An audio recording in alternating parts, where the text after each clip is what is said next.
See that?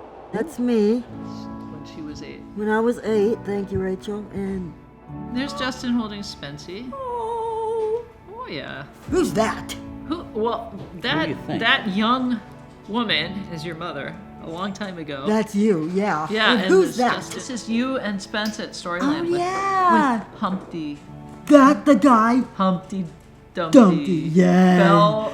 You mean sat on a wall? Sat on a wall. Yeah, you're right. I forget all these Did he things. fall off a wall after? He fall off a wall. How did he do that? I think he rolled off. I think he rolled Right. off all the king's voices and all the king's men. I know, couldn't Couldn't put put Alex Humpty. together again. Couldn't put Alex together again.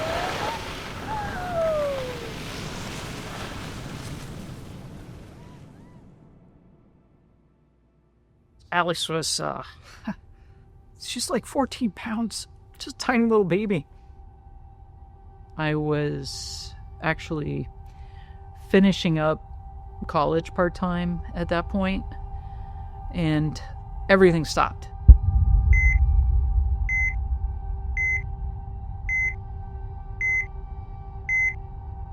It was just sitting there looking at this tiny, tiny little person with more tubes and wires. It felt like it was the tubes and wires, and there was the tiny baby underneath all of it. It was kind of surreal. I was told that she was going to be literally, one doctor said, vegetable. I asked them if they could maybe transplant my brain, because I thought that would be, you'll do anything. You do anything for your kids. There you go. You got me? Mm-hmm. Okay. Am I good? Actually, Otis says he wants to sit. Well, He wants to sit with me. Okay. but actually, you have to make a move, though. You gotta bang him to make a move. There we go. Rachel, move, move, move, move. I was getting told that, she couldn't see, that she would never talk, that she would never walk. Maybe it was the youthful optimism, but I just said, no way. She is going to do as much as she can do, and I'm going to help her.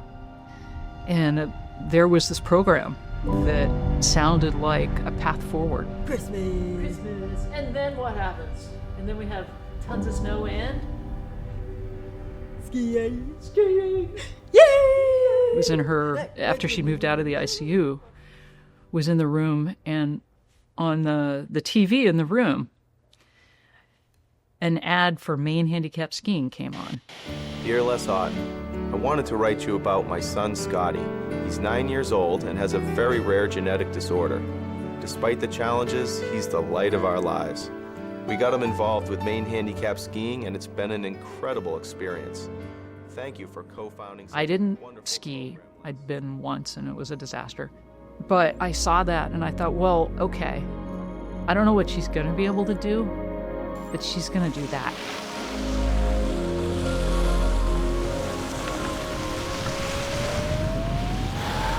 Alex was 5 when she started kindergarten. Her vision therapist is an amazing woman named Linda Leo, who is one of the founding mothers of Maine Adaptive.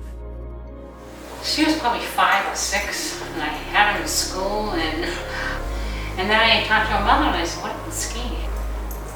I mean, I think anyone can pretty much ski, no matter what disability you have. And, Alice, her walking was kind of tough, but there's no reason why she shouldn't have been able to ski. What? Yeah. What, talk to you? Russ wants to talk to me? Yeah, Okay. it's Russ. Hey, buddy Russ, what's going on? Hey, Rachel, where are you guys going today? So we are gonna go up to Sunday River to go skiing. Oh my God, is Alex excited or what? I think she is very excited, Russ. Being able to hear what she was doing and see what she was doing while she was doing it was the most amazing feeling, because in the back of my mind always was the narrative that this child is never going to do anything. And here she was. Not only was she walking and talking and she could see, she was skiing. I don't think Alex has ever really known that there's stuff that she can't do.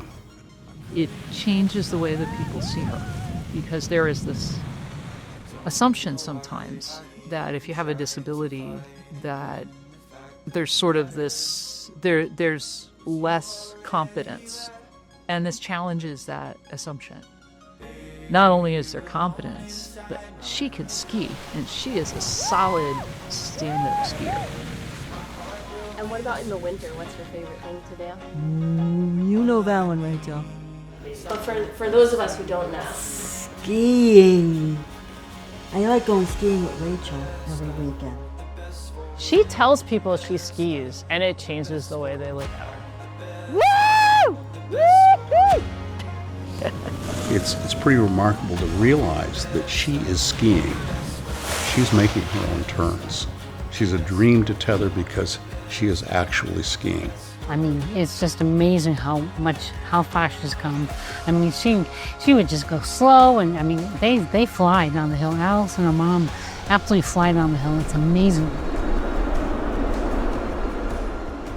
Various points, I worked a lot of night shift because I wanted to be with Alex during the day when she had her therapies. What was that? Okay, that was not me, that was Brian. That was Brian. Give it up for Jacob Rachael! Eventually, I decided to apply to law school.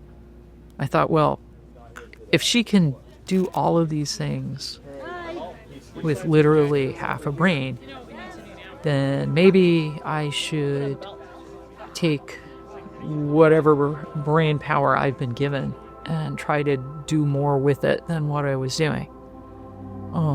And I was, of course, interested in disability law. So that inspired me to go to law school. It's a chance for me to bring in all of these, all of these things that I've learned from being Alex's mom, from being a volunteer, from an understanding of the law. We had 2 mandatory training sessions a year. One of those training sessions was assigned this guy who was teaching the training. We'll see you later. Oh, where's Noel? Rachael was somebody that needed to learn how to ski. Excuse me. He was a really good skier, but I was sort of struggling with the fear of trying to figure out how to get down. I did see that he noticed, and he suggested that we ride up the lift together. And to my surprise, he was an attorney in the disability rights field. Afterwards, at the end of the day at the clinic, she came to me in the parking lot and wanted to find out more, discuss more, because she'd been told that I worked for disability rights. I was just so fascinated to meet somebody who was actually doing the kind of work that I really kind of went to law school for. So we met over at Pat's Pizza, had dinner, and then one thing led to another.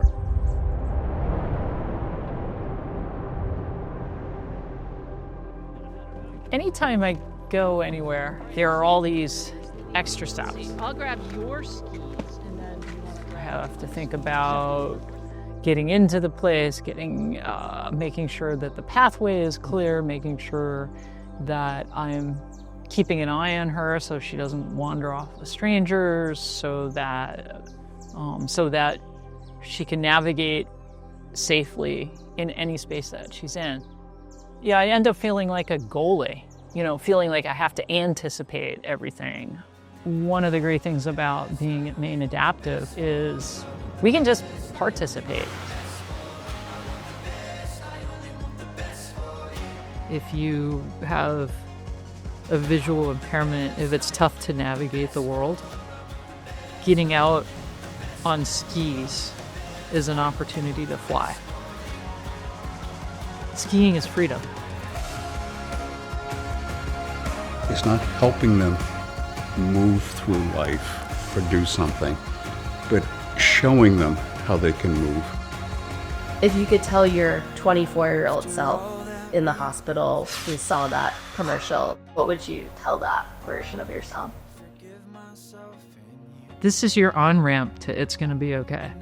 And she's going to be okay. And she's going to have a full and wonderful life. I only want the best for you. Yes, I only want the best for you. Yes, I only want the best for you. Yes, I only want the best for you. And I hope that all your stars align and that your heart can heal in time and all your dreams come true. Woo! Woo! You should know the heart. Take a photo! Woohoo! Good job. But showing them how they can move through life, yes.